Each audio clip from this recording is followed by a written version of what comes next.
If you work in quality control at a candy factory, you know strict safety regulations come with the job.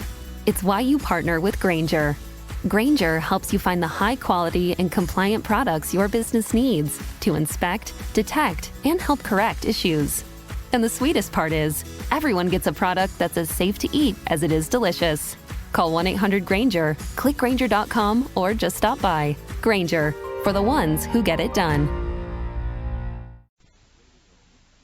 Radio Mystery Theater presents...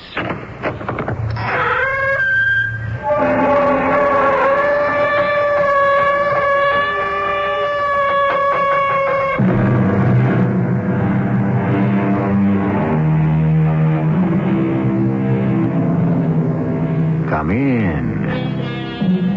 Welcome. I'm E.G. Marshall.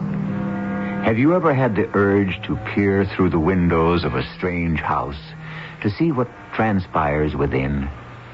Have you ever wanted to open and read a letter not addressed to you?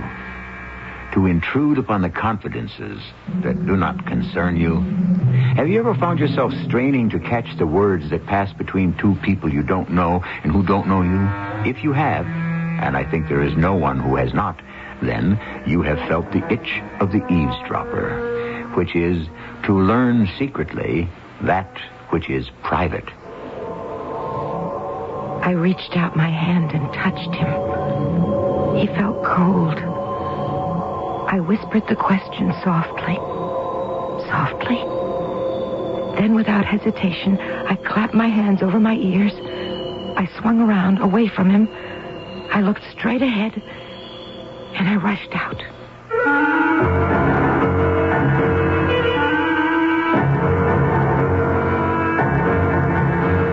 Our mystery drama, The Eavesdropper, was written especially for the Mystery Theater by Elspeth Eric and stars Terry Keane. It is sponsored in part by True Value Hardware Stores. I'll be back shortly with Act One. Hi.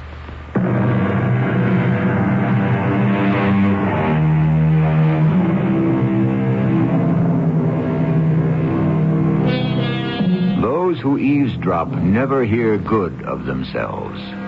So goes the old adage. And like most old adages which have been handed down to us through the years, it contains its own kernel of truth. But what of another employment of eavesdropping? Employment to a specific purpose.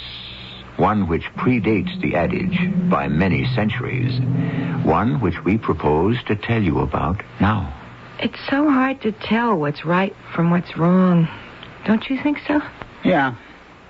I've always found it very difficult. Maybe you don't have that trouble. Some people don't. Do you? Oh, I don't know. Yeah. And my husband had no trouble at all. He always knows what's right. But, of course, Martin is very brilliant. Martin graduated in the top 10 percentile of his class. I don't even know what percentile means, but I know it's very good. You know what it means? Percentage? Yeah, something like that.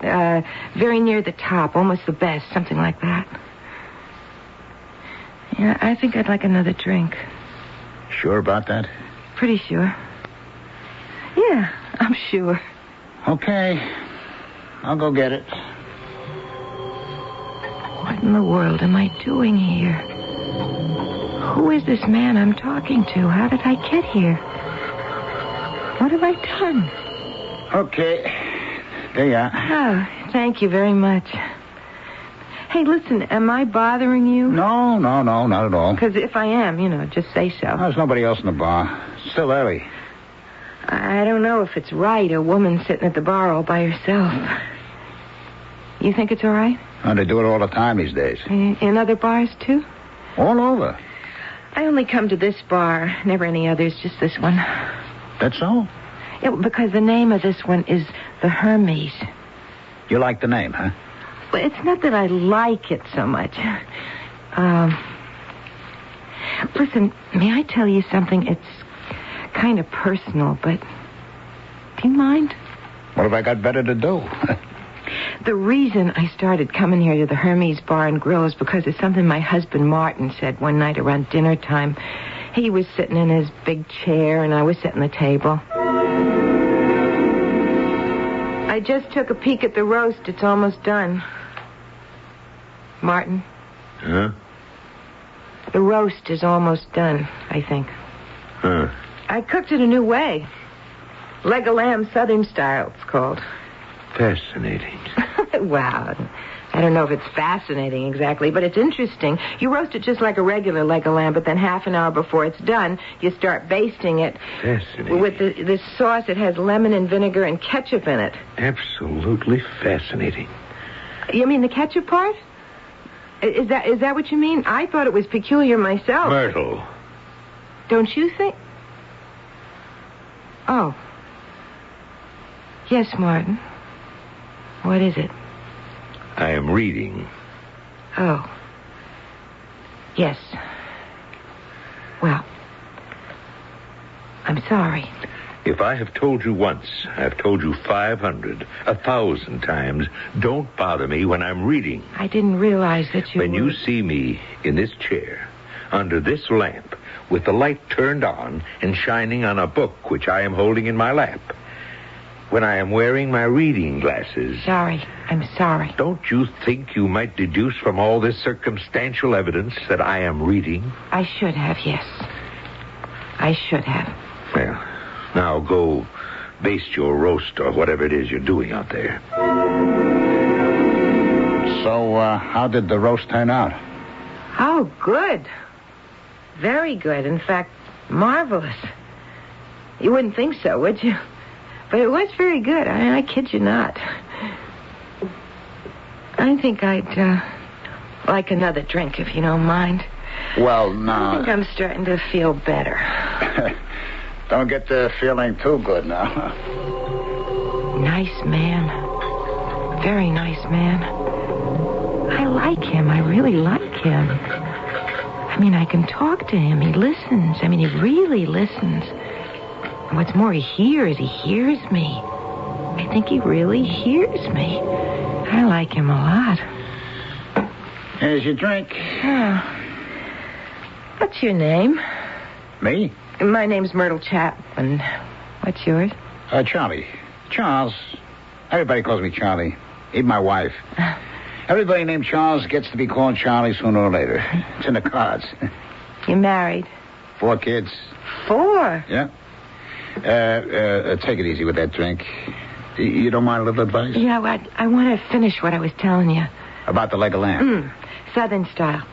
But it wasn't about that. It was about my husband, about my interrupting him when he was reading. Now, that was so dumb of me. I knew I wasn't supposed to do that. He told me over and over, but it seemed like when he was home, he was always reading. Always.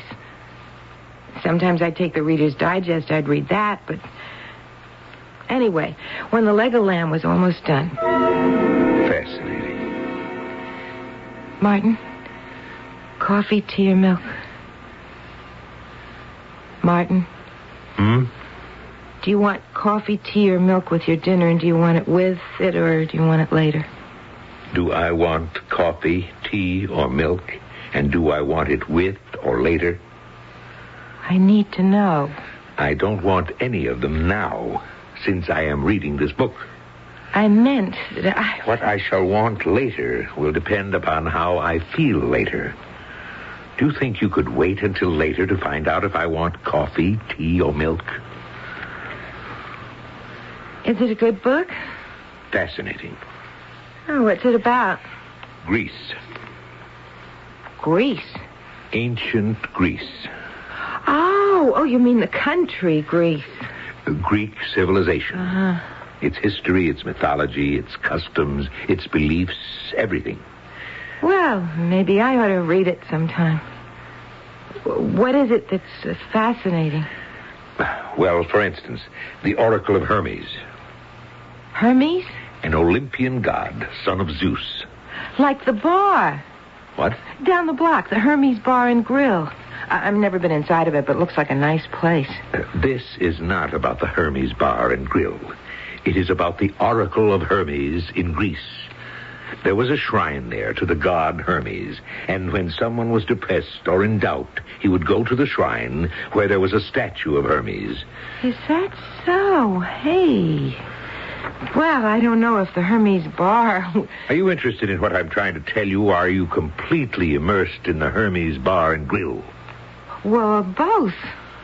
I don't know. I just thought... Where are you going?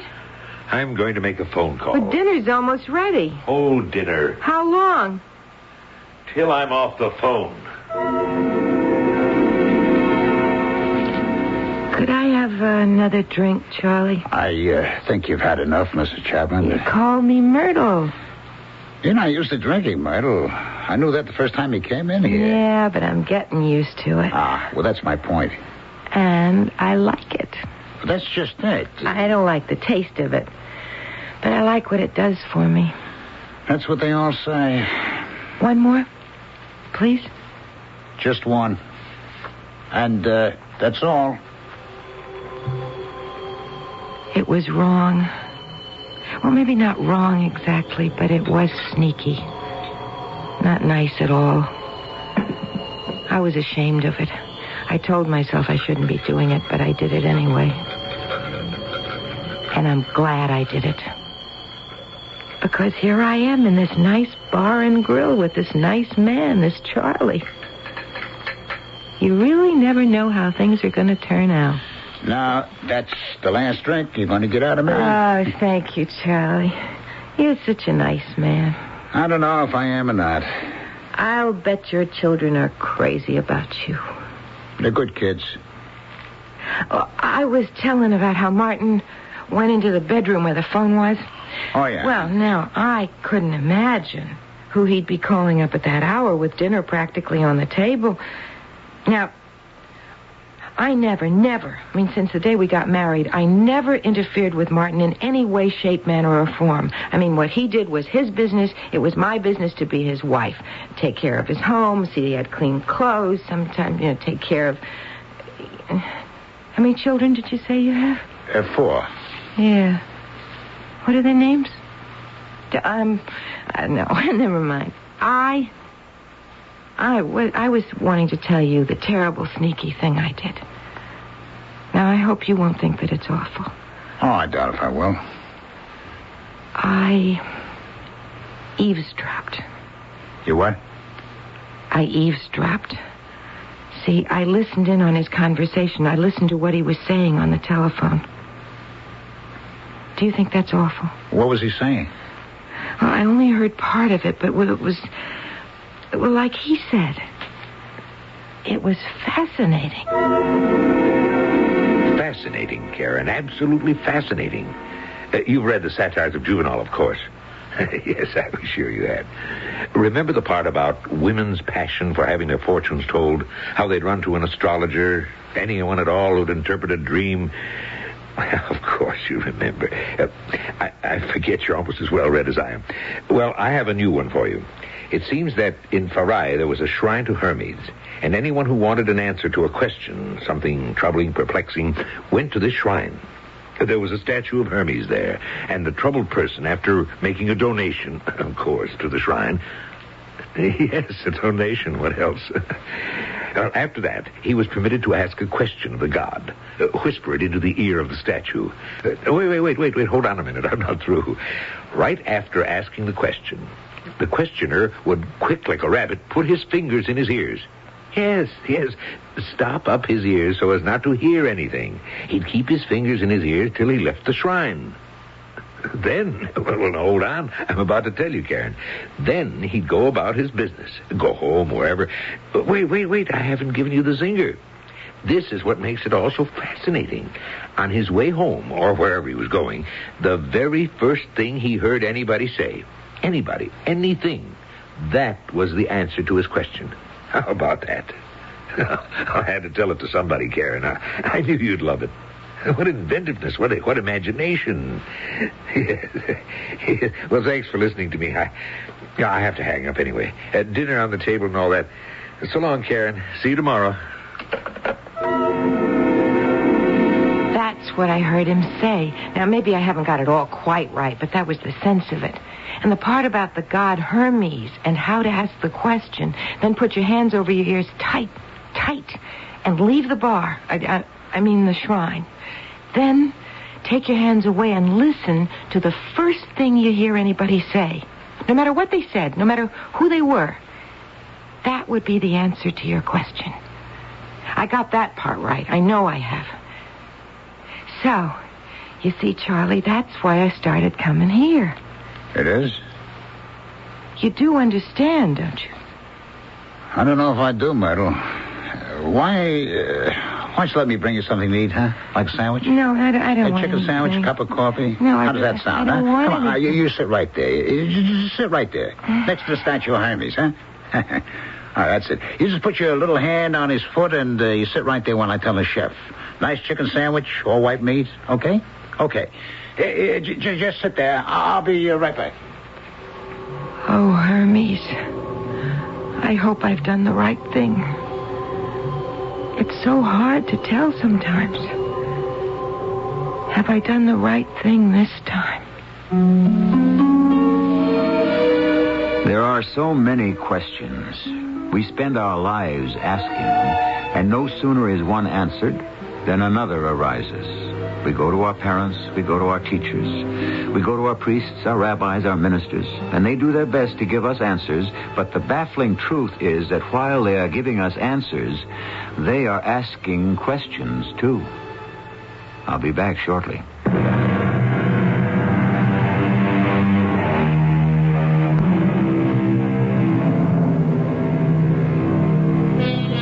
If our parents could not answer our questions, if our teachers could not, what really is wrong with going to a statue of Hermes, son of Zeus, and whispering in his ear, then stopping up our own ears with our hands and running away without waiting for an answer? Then, taking our hands from our ears, listening to the first overheard sentence uttered by anyone at all, and taking that for our answer. Makes as much sense to me as anything else. Here's your sandwich and your coffee. I don't know if you take cream or sugar, but I brought you both. Oh, thank you, Charlie. You're very nice. Now, you be nice to me and eat it, okay? Hey, place is starting to fill up, huh? Oh, yes, won't really get busy for a while yet. Hey, you trying to get rid of me? Oh, no. Because I'm going to stand right here to eat that sandwich. That lady that sits at the table by the window, the table for two, does she come in every day? No, not every day. Some days. She got a friend she meets here sometimes. Yeah, she was meeting somebody the first time I came in here, she told me. Eat your sandwich, wouldn't you? You see, after I heard Martin tell this Karen person over the phone about the shrine of Hermes, I thought to myself, why shouldn't it work here? What's so special about Greece? Don't you agree? At least drink the coffee. So huh? I came here. Well, when I walked in, the place was almost full. There was room at the bar, but there wasn't a single solitary table that didn't have people sitting at it. I didn't know what to do because I'd never been in this kind of a place before. I mean, no offense intended, Charlie. None taken, But Myrtle. I saw this woman sitting by herself at that table for two. And I walked over to her. Excuse me? Yes. I see you're sitting by yourself. Yes, but Would you mind if I... I'm expecting a friend. Oh. Well, But she's a little late. Or I'm a little early. If you want to sit down till she gets here. Oh, thank you. I'm not used to bars. I hardly ever... Well, thank you. My friend shopping for furniture. She just got married. Oh, really? I'm married. I imagine she's staying in the stores till they all close. Oh, it's so hard picking out furniture. And my husband picked out ours. Really? You let him do that? Well, he's got wonderful taste, and I have trouble, making up my mind about things. I never know what's right. He always knows. Oh, I see my friend. She just turned the corner, and she's coming down the street. Look, I don't like to drive you away, Oh, no, that's all right. Oh, why don't you sit at the bar? Could I do that? Why not? This is a very nice place. Nobody's going to think you're here to pick up a man. There's a stool empty down at the end, right next to the bronze statue. Take that, why don't you? Is that a statue of Hermes? The Greek god Hermes? As a matter of fact, it is. Hermes, son of Zeus? They named the place after him.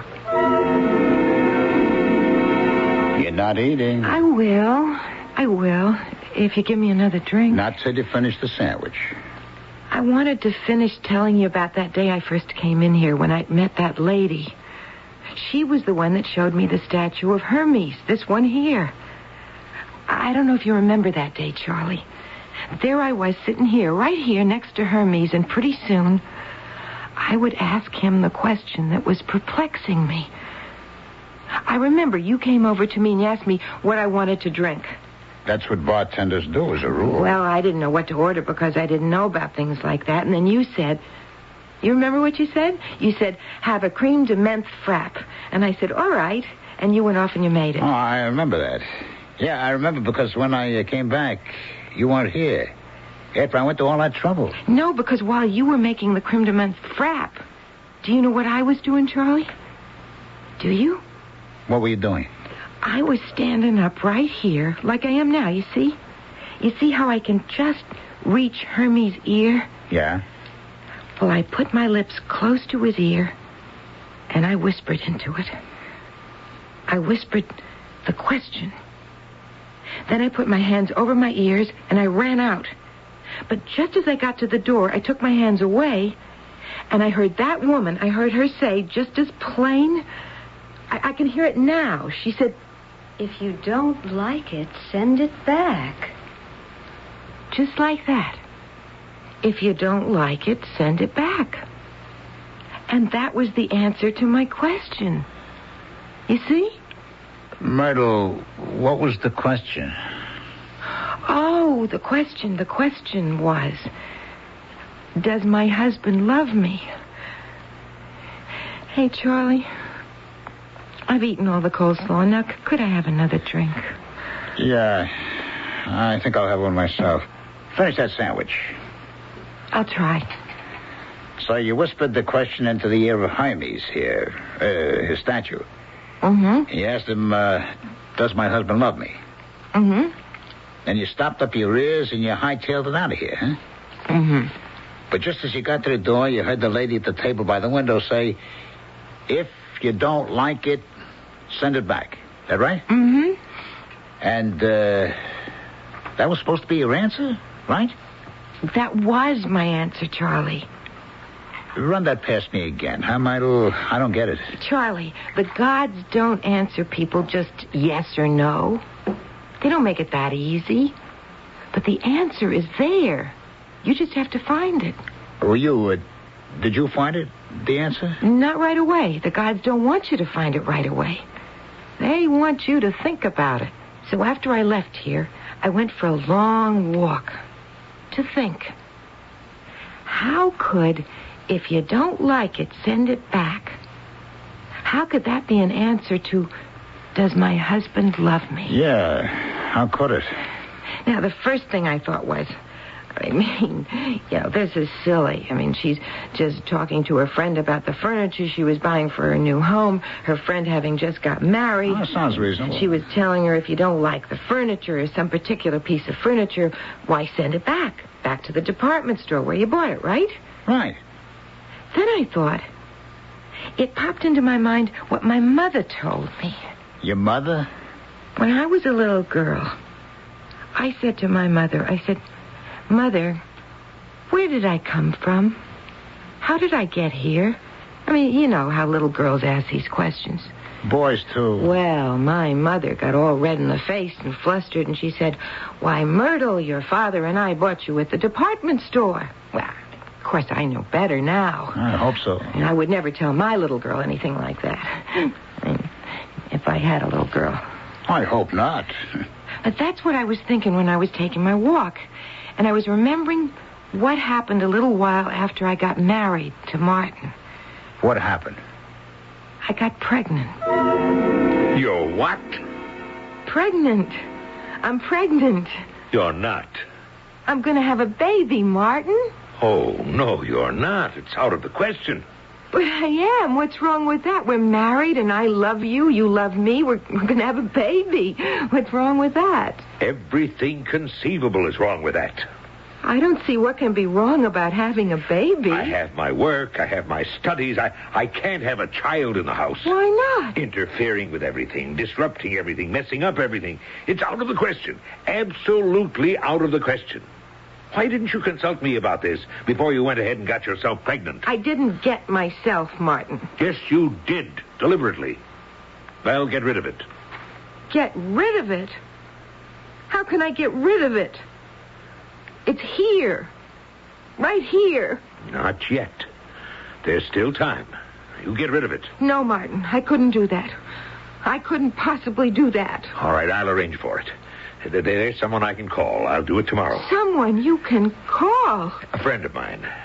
You sound like you were going to call up a department store or something. A good friend of mine. And have them come and pick up something you decided you didn't want, just like that. I don't want it. Take it back. But this is a baby, Martin. It's not a table or a chair. It's a baby.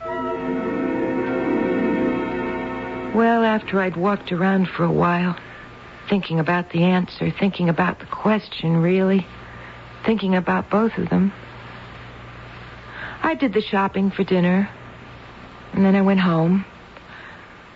Martin was sitting in his big chair under the reading lamp. I was very quiet. I walked on my tiptoes to the kitchen. I peeled the potatoes and shelled the peas very quietly. I put salt and pepper on the chops. This was all very soothing, you know what I mean? I mean, fixing food, getting it ready. It's very good for my nerves. Always has been. So after everything was prepared for cooking, I went into the living room where Martin was. Martin? Huh? I want to have a baby now, Martin. What's that? We've been married 8 years, and I think it's time to have Out of the question. I don't think it's out of the question at all. Well, it is. Just because you say so? Yes. Just because I say so. Please don't start reading your book again. The subject is closed. Just because you say it is. Yes. I see. Good. Martin? Oh, for heaven's sake, what? I'm going to. Going to what? Have a baby. And I'm not going to send this one back like the last time. Are you trying to tell me you're pregnant? Right now? Not yet, but I'm planning to get pregnant, and this time... You'll do no such thing. Oh, yes, I will. I'm a woman, I'm your wife, and we can afford it, and I'm going to get pregnant and have it. You can have your work and your books, and I'll have my baby. No, you won't. Yes, I will. I've made up my mind. You won't.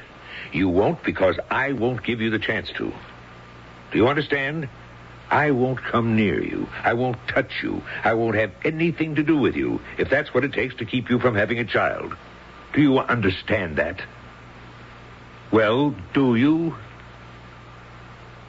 I'm going to start dinner. What did you do?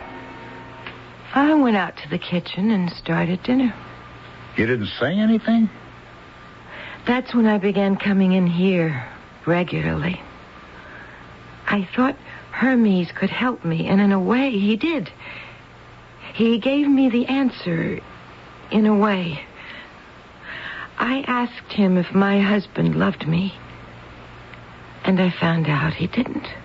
Son of a gun. But that just left me with another question. What was that? Do I love my husband?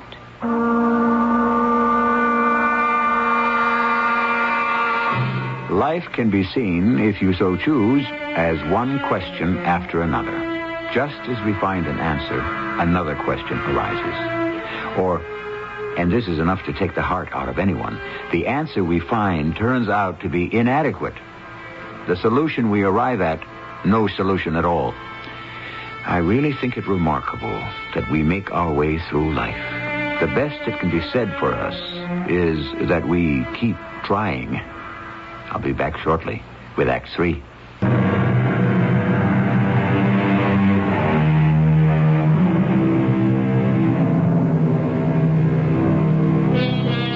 The thing that interests me about the Oracle of Hermes is the stipulation that the questioner should not listen for the answer, should, in fact, go to great pains to avoid hearing it. Makes you wonder, doesn't it? How many answers lie ready at hand if only we would take our fingers from our ears and listen. Oh, how could you love a man like that, Myrtle? You're entitled to have a kid. Every woman's entitled if she wants to. That's true, isn't it? Darn right. Charlie, give me another drink. No, you had enough. Please? You just finished telling me what happened, and maybe I'll get you another drink. Maybe. Well, as soon as I knew what the question was, I thought right away, I know what I'll do. I'll come here to the Hermes Bar and Grill and ask the statue the way I had before. And I started out the door to come here, but then I heard Martin on the telephone in the bedroom, and I eavesdropped the way I had before. And I heard him, and he was talking to her. To who? To Karen, the same woman he'd called the other time, to tell her about the Oracle of Hermes. Because I was too stupid to understand. Oh, come on. You're not stupid. Wait. He was telling this Karen how he had to see her that night, the next day, as soon as possible. Well, I was so hurt. Oh, sure. I was jealous, is what I mean. I was really jealous. But then I thought, if I'm jealous, I must love him. Why would I be jealous if I didn't love him? But I couldn't be sure. Oh, Charlie, can't I have another drink now? No. Finish what you're telling me, huh? So it was very important that I come here and ask Hermes. And I did. I just left the dinner stuff in the kitchen and I came over here. I remember that same woman was sitting at that table by the window. Oh, she's there now. Yeah, came in a minute ago. Yeah. Guess she's waiting for a friend. I guess so. Go on with what you were saying, huh? I remember she spoke to me when I came in. Hello there. Oh, hello. You want to sit down for a minute? Oh, no, I have to sit at the bar. I have to sit at the end of the bar. Have to? I have to sit on the stool at the end of the bar next to the statue of Hermes. Really? Is it so important where you sit? Well, I have to ask Hermes a question. You mean that? It's something that's troubling me. And you think Hermes will give you the answer? Not right away. Well, when? Well, that's hard to say. You see, after I've asked the question, I won't listen for the answer. Why ever not? Well, that's the whole point.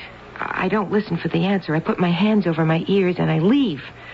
And then the first thing I hear after I've left, that's my answer. That's very interesting. Yeah. Well, I'd better get on over to the bar before somebody takes the stool next to the statue. And that's what you did, huh? Yeah. I came over here and I sat on this very stool right here. Oh, well, I don't suppose you remember. Oh, I can't say that I do. Well, I sat here. I think I ordered a drink, but I don't really remember. Anyway, I stood up tall and I put my lips next to the ear of Hermes and I said, "Do I love my husband, Hermes?" And I stuck my fingers in my ears and I ran for the door. And just before the door closed behind me, I heard, "Don't be stupid. If you hate it, get rid of it." Don't be stupid. If you hate it, get rid of it. That's what I heard. That was the answer. Some answer. Well, that's how I felt at first, but I just let it sort of sink into my mind. I was positive that sooner or later I would know the real, true answer. Well, did you? Oh, yes. Yes, I did. It wasn't quite what I expected. What was it?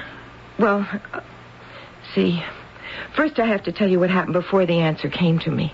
I was just fussing around the kitchen, getting dinner, making something fancy because, well, cooking is good for my nerves. I told you that. Yeah, go on. And Martin came into the kitchen. What are you cooking? What? Oh, I thought you were reading. I was. I didn't want to disturb you. Was I making too much noise? What is that you're cooking? Chicken Marengo. Oh, new, huh? New recipe. Oh, what's in it? Are you really interested? Sure, why not?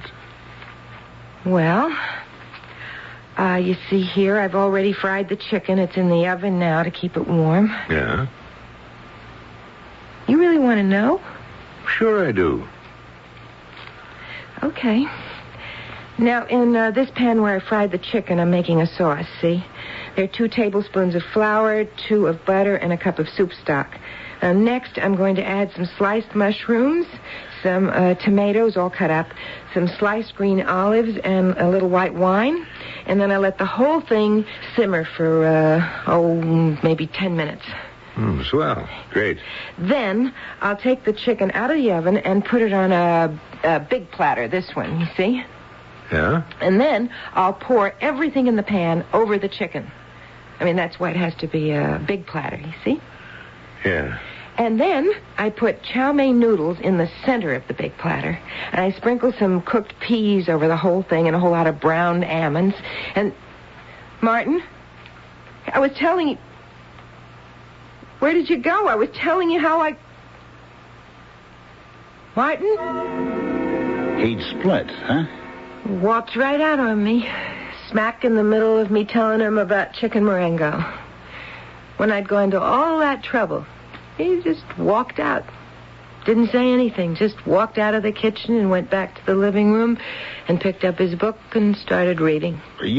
What did you do? Why, I finished the chicken Marengo.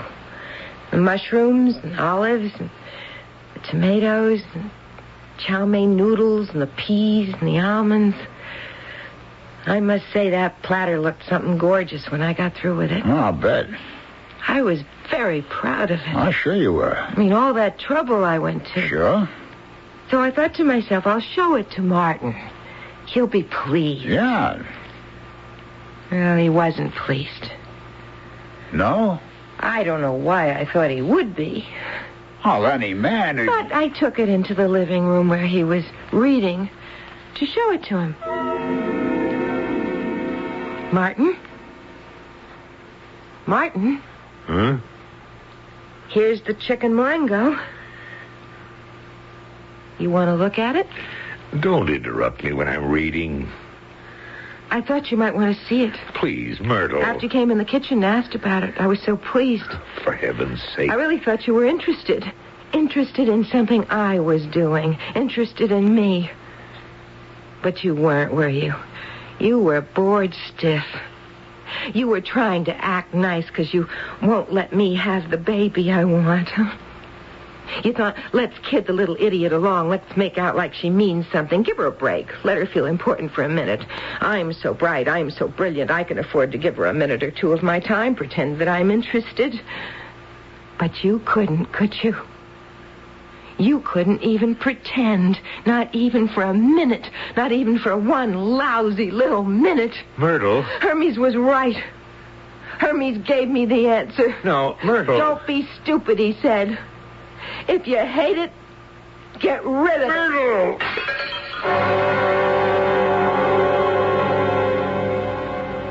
What happened? I killed him, Charlie. Oh, no, you didn't. I brought that great big platter down on his head, and it broke all over him. And he fell down on the floor, and there was blood all over the floor and all over his head. And some got on me, look, you see. And he didn't move. And he wasn't breathing at all, and I didn't know what to do. Oh, now, wait, listen. So I came here. I wanted to ask Hermes what to do. I wanted to ask somebody. Somebody's got to tell me Wait. Now, hold it. Dr. Haywood. Because, see, I don't know what to do next. Dr. Haywood. Yes, Charles. Could you come here for a minute, Dr. Haywood, please? There's got to be somebody to tell me, somebody who knows what's the right thing to do now. What's the matter, Charlie? This lady here, she's Mrs. Chapman. Chapman? Mrs. Myrtle Chapman. Oh, Mrs. Chapman, could you stop crying and tell me? I'm sorry. I'm so ashamed. I didn't mean for you to... She says she killed her husband. Mrs. Chapman, Myrtle. I killed him, and I don't know what to do. Bring another drink, Charlie. She's had a lot. Bring her another one. Okay. You're the doctor. I guess somebody ought to call the police. Not right away. He's dead. I killed him. I don't think so. I hit him over the head with a big platter, and he fell down, and there was blood all over. But you didn't kill him. I did. No. Yes, I remember. I wanted to kill him. I was standing there with the platter in my hand, and I wanted to kill him. But you didn't. You cut him up quite a lot, but you I meant to kill him. That's a long ways from killing him. Here's a drink, Doctor. Fine. Now, drink this, Myrtle. Then I'm going to take you home. And when you get there, you'll see your husband's very much alive. How can you be so sure? I just am. Now drink up. Who are you? I'm Dr. Haywood. You're a doctor. I'm a therapist. As a matter of fact, I'm your husband's therapist. But I didn't even know Martin had a therapist. Oh, yes. He's been coming to me for quite a while now. Actually, he called me on the phone right after you walked out and came here. I told him to go to the nearest emergency station and get his head sewn up. He may be back home by now. Finish your drink. I had enough. Then let's take you home. Okay. What did you say your name was? Dr. Haywood. Karen Haywood. Did you say Karen? Yes. Come on. Let's get you home.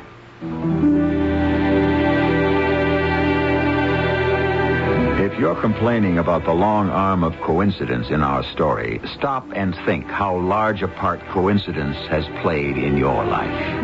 Had you gone to another place than the one you went to for your vacation, would things be precisely as they are now?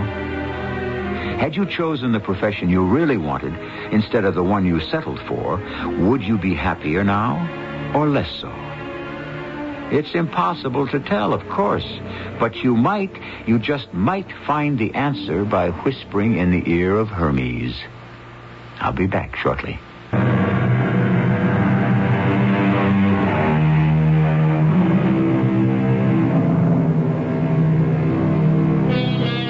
I hope you haven't found the oracle of Hermes a foolish, frivolous thing, because it is not. It is very profound. What it says to us is that we do not need answers to our questions from the gods or anyone we think to be superior. That starting any place at all, we need only follow our own thoughts to arrive at the answer to our question. But the question must be serious, and we must have a serious reason for asking. Our cast included Terry Keane, Charles Irving, Ralph Bell, and Maureen Rouse. The entire production was under the direction of Hyman Brown. And now, a preview of our next tale. Lou isn't going to change because of the trial. He's an insanely jealous man, and he might very well do the same thing again. Oh, you're awful. I thought you were so nice, Mr. Murray, but you're terrible. I had to let you know how things are with Lou. He got away with murder, and that makes me sick to my stomach. There's not much I can do about it, but maybe you can do something, Mrs. Rydell. Me? You can be careful. Do you understand? No. You've got to make sure he never has any reason to be jealous. Listen, if you think I play around... Even if he misunderstands your behavior, somebody else might get Lou's hands around his throat. It might even be easier for him the next time. He got away with it once. Please, Mrs. Rydell, for his sake, All right. For mine. Don't make your husband kill again. This is E.G. Marshall inviting you to return to our Mystery Theater for another adventure in the macabre. Until next time, pleasant dreams. How aware are you of Denver's air pollution problem? Denver has the highest number of motor vehicles per person in the nation. Cars at high altitude emit twice as much carbon monoxide as at sea level. Carbon monoxide levels exceeded federal standards in the Denver area on more than 100 days in 1976. The Pollutant Standards Index rated Denver's air as good for only 8 mornings and no afternoons during June, July, and August of 1977. Do you contribute to making Denver the second most polluted city in the nation? You've probably heard it before. Stopping air pollution is up to you. One person can make a difference, a decisive difference, when that one person is joined by thousands of others. If you're part of the problem, be a part of the solution. Find out what you can do. Call the Clean Air Coalition at 320-4747. A message of this station and NEHA, the National Environmental Health Association. This is the voice of the Rocky Mountain West. Radio 85, KOA Denver.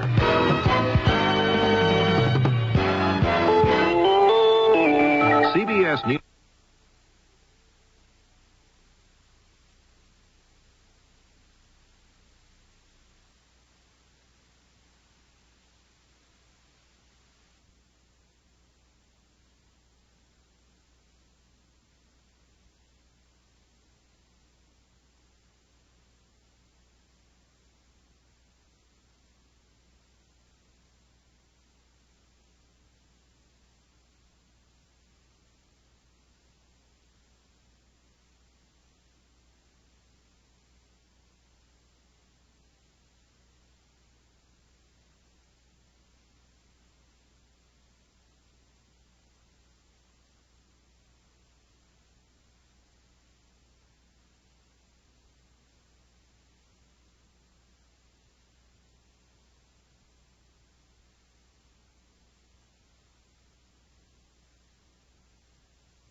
Take an Amex card with you on your morning coffee run and earn cash back. On a weekend trip, earn miles. See if you pre-qualify for an American Express card with no impact on your credit score. Learn more at americanexpress.com/check-4-offers. Your credit score may be impacted if you accept a card. Terms apply.